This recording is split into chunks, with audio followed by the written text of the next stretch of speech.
What's up, everybody? I am Felrus, back again with another Raid Shadow Legends video, sailing the seas of Raid Shadow Legends, and today we are going to be ranking every single Sylvan Watcher Epic due to all the hype that has been around the Sylvan Watchers faction with the release of this Faction Unity champion, Blade Chorister Caldor. Now, Caldor is a absolutely fantastic champion, fantastic damage dealer, fantastic debuffer. He has poison activation, continuous heals. He ramps off of continuous heals. He does need all of his allies with him, so if you happen to have the champion and maybe you don't have all the legendaries, there are some very solid epic options for this faction to kind of help you build out your team so that you can use your Caldor. However, there are some really bad options too that you definitely want to stay away from. Real quick, click the link in the description to get a free Bambus as well as Ugo at level 15. Here's how to do it. Log out of Plarium Play on PC and uninstall. Click the link in the description and register with a brand new email. Launch Raid and complete the tutorial. Go to your inbox and claim your first champ. This is where you'll find your free Bambus as well as Ugo at level 15. This gives you an insane start in Raid Shadow Legends, so click that link and let's crush this together. And so today, we're just going to go over everyone's kit, starting with Chromac the High Peak. Now, I know that there are some people who like Chromac. I don't really. His A1 attacks one enemy, has a 40% chance of placing a 30% decreased speed debuff for 2 turns. The books do a 50% chance, of course, with Sniper. You can get that to a 55% chance. It's not a bad A1, honestly. Decreased speed is a great debuff for an A1. On the A2 here, on a 3-turn cooldown, attacks one enemy before attacking, has a 75% chance of placing a decreased defense debuff on the target for 2 turns. Of course, that books to a 100% chance as well. Single target decreased defense, not super great. On the A3, places a 50% increased accuracy buff and a 30% increased crit rate buff on the champion for 3 turns, then grants an extra turn on a 4-turn cooldown.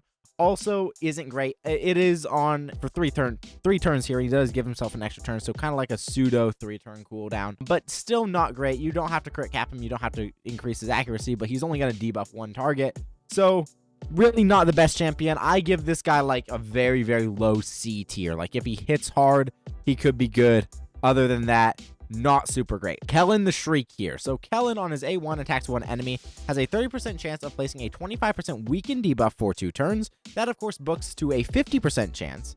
Then on the A2 here, attacks one enemy 2 times. The first hit has a 75% chance of decreasing the target's turn meter by 50%. The second hit has a 75% chance of placing a 30% decreased speed debuff for 2 turns. Also places a perfect veil buff on this champion for 2 turns. Of course, that books to a 100% chance. It's not bad. Decreasing the target's turn meter isn't bad at all. And then follow that up with a decreased speed debuff.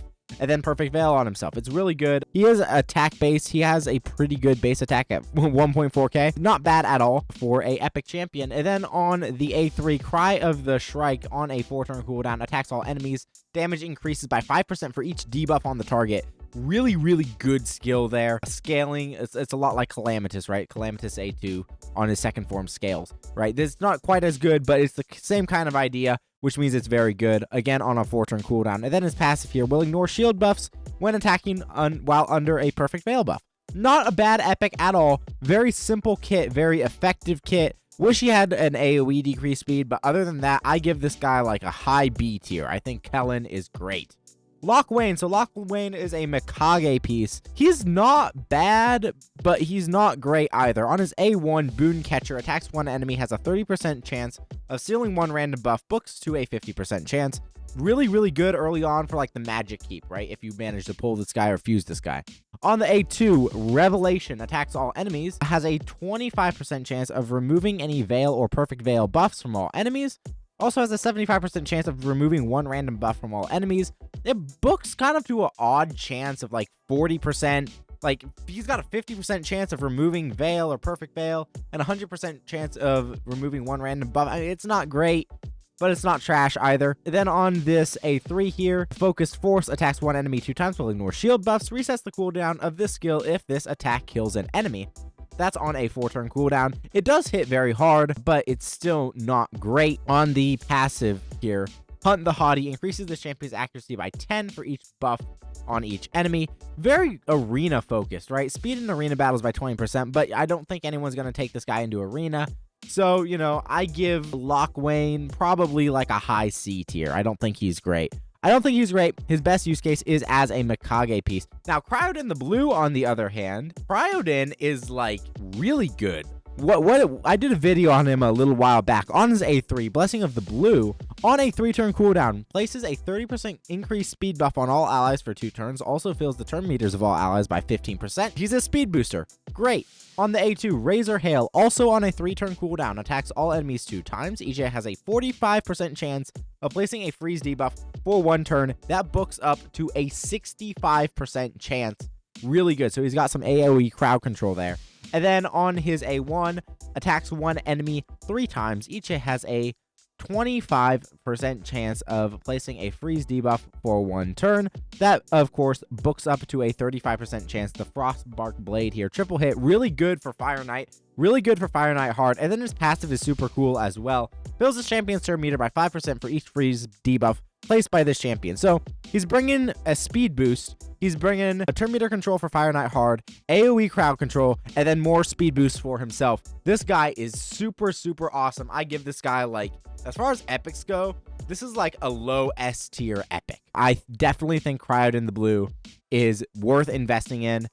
Definitely take him to 6 stars. I fed one, and it has been a regret on my account for a while, guys. All right, Dudan the Runic. This is a champion that I want to build out. I think he looks super cool, first of all, right? He's got the skull. He's like made out of rocks. It's pretty cool, and he has a really unique kit that I quite like.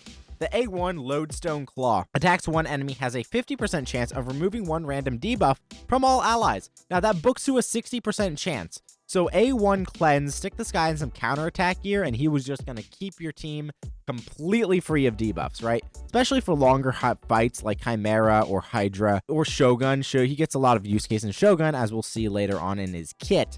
The A2 attacks all enemies, places a shield buff on all allies for 2 turns, equal to 15% of this champion's max HP, increases the duration of all buffs on all allies by 1 turn. So he's got an increased buff duration. He's got a shield. As far as Sylvan shield options go, there aren't many, and this guy is like, it's him or the rare, what's his face? Lysair, Branch Arm Lysair. Those are your options for shields in the Sylvan Watchers, so potentially good for Hydra, right? Very, very good protection coming from Dudan the Runic here. And then on the A3, on a 3-turn cooldown, places a taunt buff on this champion for 1 turn. Also places a 25% strengthen buff and a counterattack buff on this champion for 2 turns, right?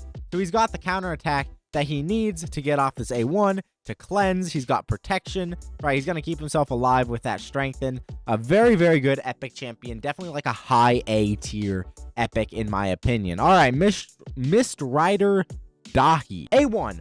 Briar Arrows attacks 1 enemy, has a 50% chance of removing 1 random buff from the target, also has a 10% chance of granting this champion an extra turn, books up to a 60% chance. Not a bad A1, especially with the extra turns, right? On the A2, Squall of Shafts attacks all enemies, has a 75% chance of placing a 60% decreased defense debuff for 2 turns, grants an extra turn if a 60% decreased defense debuff is placed on all enemies by this skill. That does book up to a 100% chance. So potentially you run this guy in Affinity Breaker, or you just hope that you get lucky and run him on Void Affinity stages of dungeons, right? And then he just gets extra turns off of this skill, which is really good because it's on a 4-turn cooldown. Not the best drop defense skill in the game, but he does have extra turns. He'll cycle faster. He'll get out more damage. And then on his A3, Hunt the Mists on a 4-turn cooldown as well. Places a 50% increased attack buff and a 50% increased accuracy buff on this champion for 3 turns, then grants an extra turn, right? So he doesn't need as much accuracy to place the decreased defense, which means you can focus more into his attack and crit damage, which is really great. He's got extra turns on all of his skills. Definitely Mist Rider Dahi is a low S tier epic for the Sylvan Watcher faction, guys. All right, moving on to Pan the Bowhorn. Pan the Bowhorn he has an interesting kit. I got him early on, didn't really use him much. On the A1, Cryo Slash, I believe, attacks 1 enemy 2 times. Each has a 30% chance of placing a freeze debuff for 1 turn. Will ignore 50% of the target's resistance if the target's speed is equal to or less than this champion's speed. Ignore resistance is a super cool mechanic on epic champions, on any champion really. It means they don't need as much accuracy and they potentially have a 100% chance to land. He does book up to a I believe that's a 50% chance of placing the freeze, which is pretty good. It is pretty good. And then he'll ignore resistance, which is great for like Fire Knight hard, right? Then on the A2, Emerald Salvo here. On a 3-turn cooldown, attacks all enemies before attacking, places a 50% increase attack buff and a 30% increase speed buff on this champion for 3 turns. So he's going to self-buff and then attack, right? Pretty good, pretty good. If especially if they're under damage debuffs, it can hit pretty hard. All right, then the Woodland Spectre. On a 4-turn cooldown when booked, attacks one enemy 3 times. Triple hit, again, really good for Fire Knight. Each hit will ignore 10% of the target's defense, so he's got ignore defense built into his kit, which is great. Each hit also has a 75% chance of placing a true fear debuff for 2 turns. Will ignore 50% of the target's resistance if the target's speed is equal to or less than this champion's speed. If the target is a boss, has a 75% chance of placing a 25% weaken debuff for 2 turns instead.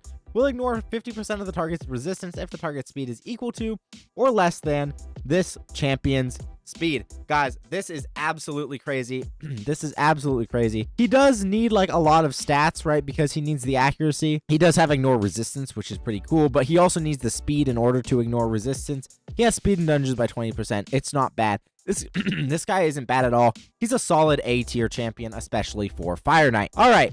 Arwid Quivergrass, one of the newer epics. She's in my opinion. On her A1, Grass Cutter attacks one enemy, has a 50% chance of stealing 1 random buff from the target. Quivergrass Vortex, the A2, attacks all enemies before attacking, removes all debuffs from this champion, has a 75% chance of removing a random debuff from all enemies. That's on a 3-turn cooldown. When booked, it does book to a 100% chance. On the A2, Axe Leap, also on a 4-turn cooldown, attacks one enemy. Damage increases by 30% if this champion has no active debuffs. Will also ignore unkillable buffs if this champion has no active debuffs. It's so conditional. Like, you won't want to rely on her not having debuffs. Admittedly, Sylvan has a lot of cleanses, right? But, like, it's so conditional. Oh, man. I can't get behind to that. The passive, this champion's accuracy is increased by 50 if they have no active debuffs. Like, you have to keep her under block debuffs or something so that she can do her stuff. She has a pseudo buff strip. She has a self cleanse. She's like B tier, in my opinion. Arwid Quivergrass. She can be used, but she's not great. All right, my Celiac Priest Ornn. Ornn is pretty good, I think. On the A1, Spore Stick attacks one enemy 2 times. Each hit has a 15% chance of placing a 5% poison debuff for 2 turns.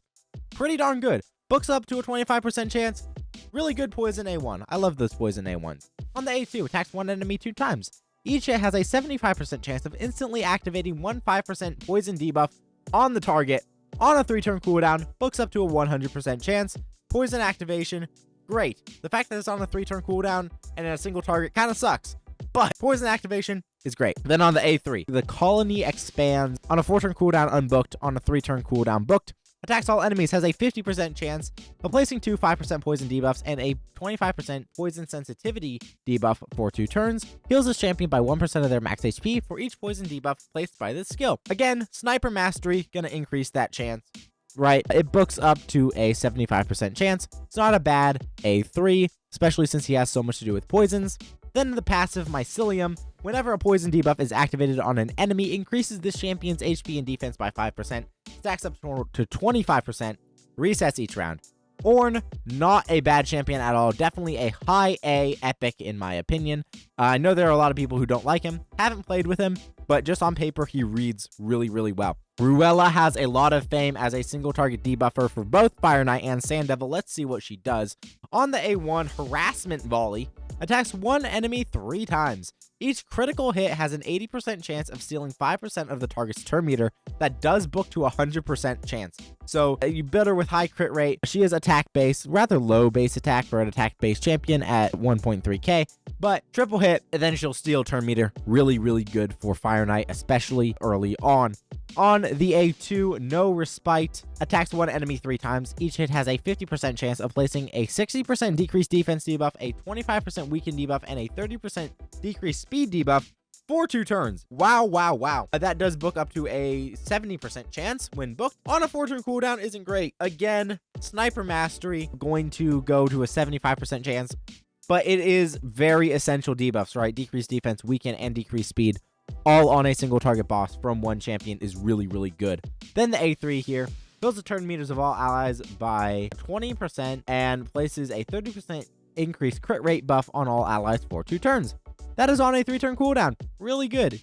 That means you can ignore some crit rate on her, right? And then she's got a really nice turn meter fill at 20% as well. Accuracy in dungeons by 40. Ruella is... I hear that she's an S tier epic. She doesn't read like an S tier epic, but I'm going to trust people and put her in the low S, high A tier categories here. End of Moonbeam, another Mikage piece. The Sylvan have a lot of the Mikage pieces here. What does she do? She is attack based as well.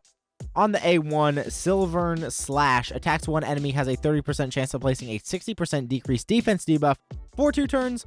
Books up to a 40% chance. Not a bad A1. I like the decreased defense A1s. They're not bad. Then on the A2, Glimmer attacks 3 times at random. Each has a 75% chance of increasing the duration of one random debuff on the target by 1 turn on a 3-turn cooldown, booked, and also books up to a 100% chance. It's not bad. It's not great, though. You know, against a boss, it can be useful, but against waves, I mean, 3 times at random isn't great, right? It's not great, but it's not terrible. On the A3, Chain of Delusion attacks all enemies, has a 75% chance of placing a leech debuff on all enemies for 2 turns. That does book up to a 100% chance, and a 3-turn cooldown. That's not a bad A3 for an epic. I mean, an AoE leech, pretty good. An AoE leech is pretty good. And then on her passive here, Lunar Cycle increases the champion's speed by 2 for each enemy under a leech debuff. Give her a high B. I'll give Enda a high B. I wish the A2 was better, but the A1 and the A3 are really good, and the passive is great as well. And then we have wearing on the Silken here. Kind of a weird face. I think her eyes are really creepy, right? I think her eyes are really creepy. Let's see what she does, though. I'm not exactly sure. On the A1, Silken Spontoon attacks one enemy, has a 40% chance of placing a 50% decrease attack debuff for 2 turns. That does book to a 50% chance of placing the decrease attack. Decrease attacks A1s are always nice, right? On the A2, Glide Steps fills the turn meters of all allies by 15%, also places a 30% increased speed buff on all allies for 2 turns. On a 4-turn cooldown, that confuses me, because Cryodin has the exact same skill, but on a 3-turn cooldown, so 4-turn cooldown, And then on the A3, Grace of Immortals revives a dead ally with 50% HP and 30% turn meter. Also places a 15% continuous heal buff on the ally for 3 turns on a 4-turn cooldown. It's not the best revive in the world. And then her aura increases ally speed and faction crips by 20%. B tier, I think, because that could be way better. The A1's all right. The revive is okay if you need a reviver. She's okay. So B tier. Now, the voids are something else entirely. So the voids, I think, in this faction are all right, especially this guy. White Dryad Naya, Strangling Plants. The A1 here attacks all enemies, has a 30% chance of placing a 30% decreased speed debuff for 2 turns. That does book to a 50% chance. Guys, 50-50 AoE decreased speed off an A1 is phenomenal, especially in Hydra, which is where she actually does see play on a lot of endgame teams. On the A2 here, Riotous Revival removes all debuffs from a target ally, then heals them by 40% of their max HP. If the target of this skill is not this champion, decreases the cooldown of all the target's skills by 2 turns. That is on a 3-turn cooldown, guys. So you run 2 of these, and then you just constantly reset your damage dealer in Hydra over and over and over again, which is really good, right? Very juicy heal as well.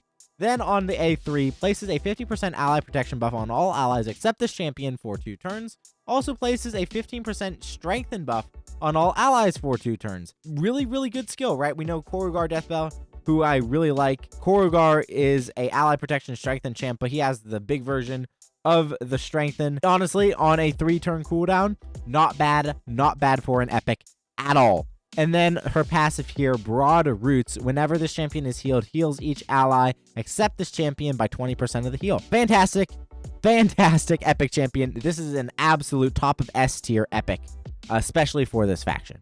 All right, Ayla Lifebraid, kind of a weird champion here. Attacks one enemy on her A1, Restorative Blow. Restores the destroyed max HP of this champion or the ally with the most destroyed HP by 20% of their destroyed max HP. Kind of a weird A1, but very niche usefulness there. On her A2, Song Strike. On a 4-turn cooldown, 3-turn when booked. Attacks one enemy before attacking, places a 50% increased accuracy buff on all allies for 2 turns. Has a 75% chance of placing a sleep debuff for 1 turn, books to 100% chance. The increased accuracy is nice. The sleep isn't really. The A3 Healing Haven places a block debuffs buff on all allies for 2 turns, then heals all allies by 30% of their max HP on a 4-turn cooldown. Guys, that's not bad at all. Block debuffs on a epic champion for 2 turns is super rare, so that plus a heal, really good. And then on her passive here, Rhythmic Flow, on a 1-turn cooldown, has a 12% chance of activating an instant turn effect on this champion or an ally after using any active skill. If there are multiple champions on the team with this skill, only one will activate. Definitely not a champion that you want to use everywhere, but one that certainly has niche usefulness. I'll give her a high B. Give her a high B. Diana Gloompiercer was a fusion piece. She was a fusion piece, I think, last year. On her A1, Firefly Hatchet attacks 1 enemy 2 times. Each has a 25% chance of placing a 60% decreased defense debuff for 2 turns. Once again, coming in with that decreased defense A1 on a 30% chance when booked. It's not the best, but it's not terrible either. On the A2, Moonlight Ambuscade teams up with 2 random allies to attack a single enemy. The allies joining the attack will use their default skills. If the target is under a decreased defense debuff, these attacks will ignore 20% of the target's defense. So she's got like a boosted damage ally attack, which is super cool. 2 random allies, which is unfortunate, but hey, damage is damage, right? And that's on a 3-turn cooldown when booked, which is sweet. Then her A3 here. Yeah, her A3 attacks all enemies. The Covert Blitz, before attacking, places a 30% increased crit rate buff and a 30% increased crit damage buff on this champion for 2 turns. If this attack kills an enemy, places a veil buff on all allies for 1 turn.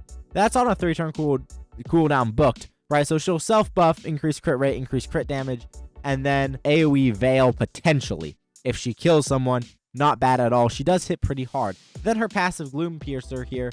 This champion will ignore shield and strengthen buffs when attacking under an increased attack, veil, or perfect veil buff. Very, very good epic. I'll give her an A tier, right? A tier. And then Wystery Vineguard. Not a great epic.